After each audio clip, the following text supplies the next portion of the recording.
This is the Barbados Today morning news for Wednesday, September 11. Thank you for joining us. I am Marie-Claire Williams.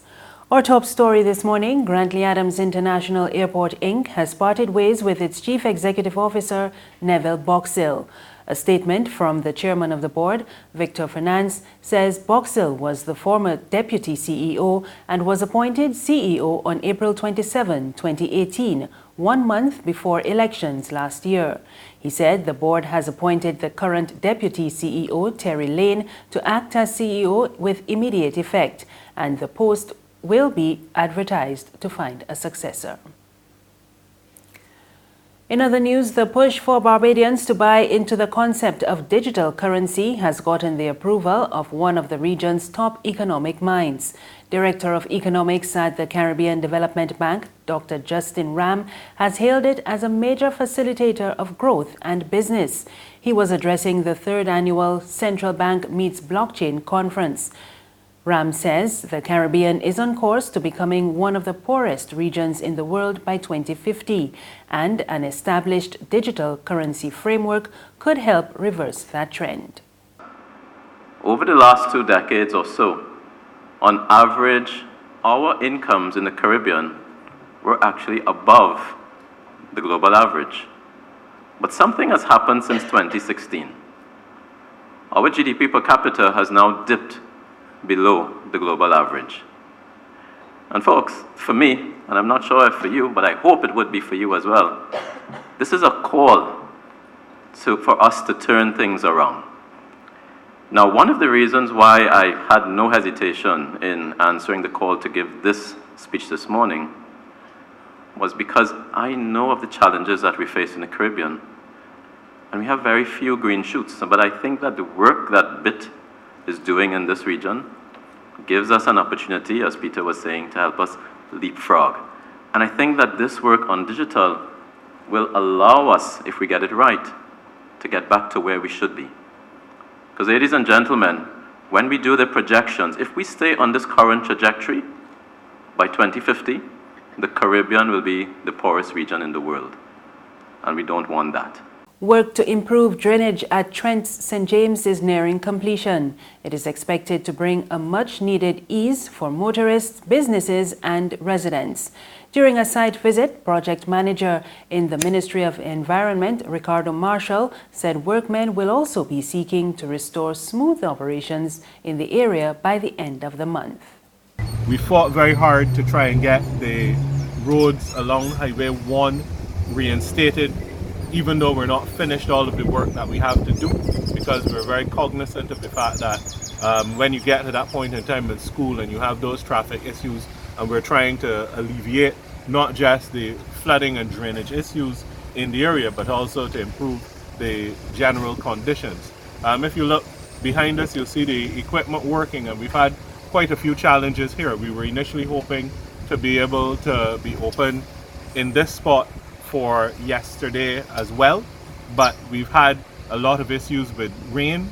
The Alexandra School will not reopen today as scheduled. The Ministry of Education says this is due to incomplete works. The school will now open on Monday, September 16, along with the Grantley Adams Memorial Secondary School and Frederick Smith Secondary. Princess Margaret Secondary School will open today as scheduled. Meanwhile, the Barbados Union of Teachers says it is concerned that the start of the new school year has not gone as smoothly as they hoped. President of the BUT, Sean Spencer, told Barbados Today he is disturbed by reports that students at the Lord School, Grantley Adams School and Darrell Jordan Secondary School have been left stranded by the state-owned transport service. And he added, it is not a new experience for the students attending those schools, but it is regrettable that the Transport Board could not get it right on the first day of the new academic year. Government's plans to sell plantation lands belonging to Resolution Life, the company that took over the collapsed CLICO, is not sitting well with the Democratic Labour Party. The party's spokesman on agriculture, Andre Worrell, told a news conference he is concerned that hundreds of acres of property which have not been in production, could be rezoned as residential property once sold. He argued that at a time when Barbados is struggling to reduce its high food import bill, the risk of losing prime agricultural land is too high, and he wants government to be transparent about the process. The Democratic Labour Party's proposal was that once these lands were acquired, that they would be transferred to the Barbados Agricultural Management Company in a lease arrangement and then go back into agricultural production.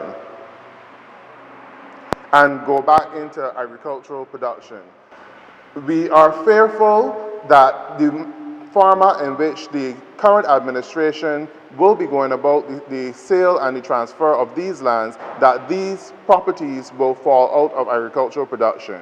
And what we are insisting that dialogue be had with the stakeholders in agriculture in Barbados to have their views and their feedback on how these lands can be utilized by Barbadians to maintain them in agriculture to the benefit of the country.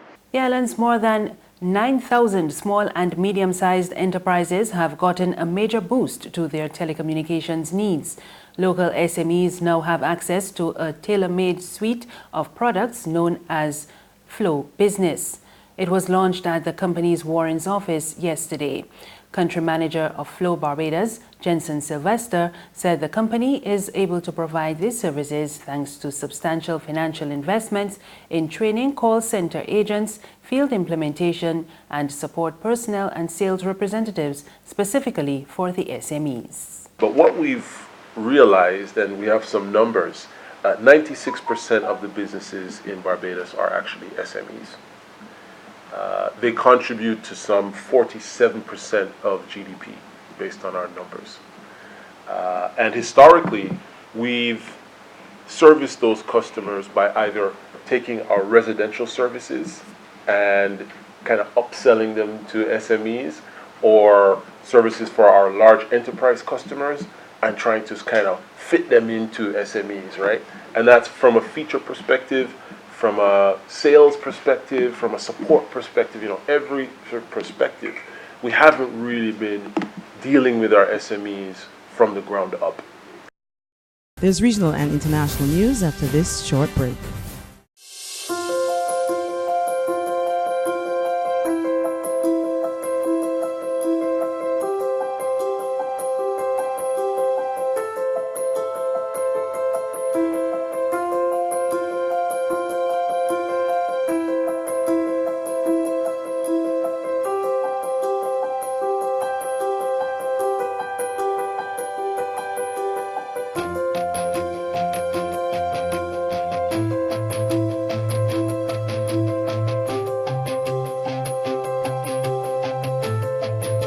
Barbados Today, news you can trust.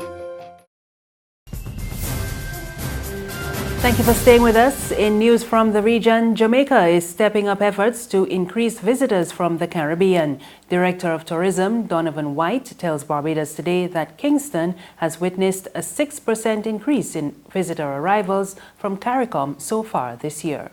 There's an increase in lift into Jamaica from the region, particularly with Caribbean Airlines flying 3 times a week out of Barbados to Kingston. There is the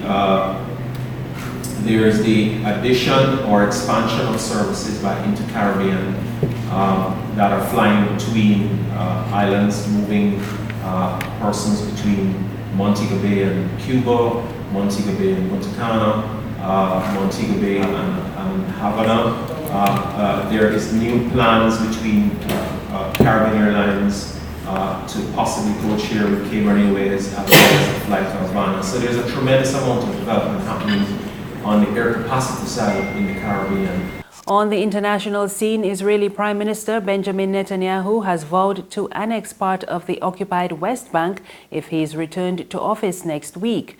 He would apply Israeli sovereignty over the Jordan Valley and northern Dead Sea. The policy is certain to be backed by right-wing parties whose support he would need for a coalition. Palestinian diplomat Saeb Erekat said that such annexation moves would bury any chance of peace. And that's news this morning. Remember, for the very latest, you could visit our website, www.barbadostoday.bb. You can also subscribe to our e-paper, email updates, and like us on Facebook. You can sign up for our breaking news alerts via WhatsApp. We're also on Izumi Media in bus terminals and Screenplay at supermarkets and gas stations near you. You can hear us on Mix 96.9 FM and Capital Media HD 99.3 FM. I am Mary Claire Williams. Good morning.